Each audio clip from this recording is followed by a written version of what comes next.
ஆமாம். அப்படியே அவருடைய அரசியல் பயணம் தொடங்கிருச்சு அப்படின்னு தான் சில விஷயம் சொல்லப்பட்டது. சரி, அப்படி நீங்கள் சொன்னது அப்படி நடக்கணும் அப்படின்னு இருந்தால் நடக்கட்டுமே. எனக்கு அதில் எந்த வித ஆட்சேபனையும் கிடையாது.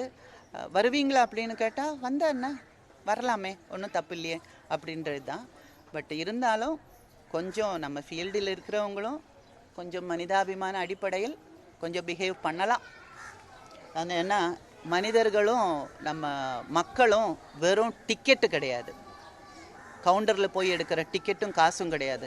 அவங்களும் மனிதர்கள் தான், உங்களை மாதிரியே.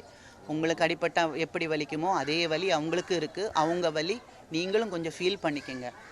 இந்த நம்ம மக்களை வெறும் டிக்கெட் கவுண்டர் நம்பர்ஸாக பார்க்காதீங்க. அது ஒன்று தான் சொல்லுவேன். கொஞ்சம் வருத்தம் இருக்குது எல்லார் மேலேயும். பட் நம்ம சொல்ல தான் முடியும், நான் ஃபீல் பண்ணலாம் ஏன் அப்படி செய்யலைன்னு. ஆனால் அவங்க மனசுக்குள்ளே ஏறி பண்ணுங்கன்னு சொல்ல முடியாதுல்ல.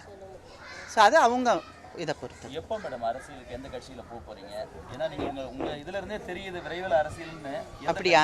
சரி, நீங்கள் சொன்னது அந்த வாக்கு அப்படியே கோல்டாக மாறிடுட்டு பார்ப்போம். என்ன முயற்சி அப்படி கேட்குறீங்களா? சரி, சீக்கிரமாக வந்துட்டா போச்சு, வந்துடுறேன். ஏன்னா அரசியல் இப்போ நான் இவங்களை பார்க்க வந்தது அரசியல் ரீதியாக வரல. அந்த குழந்தைங்க ரவியெல்லாம் பார்க்கும்போது பார்க்கணுன்னு தோணுச்சு.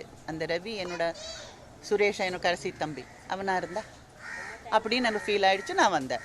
பட் நாம் ஏதாவது செய்கிறதுக்கு அரசியல் இது இருந்தால்தான் அது ஒர்க் அவுட் ஆகும்னா அப்படியே இருந்துட்டு போகிறேன், அவ்வளோதானே. எதுவாக இருந்தானே பண்ணிட்டா போச்சு.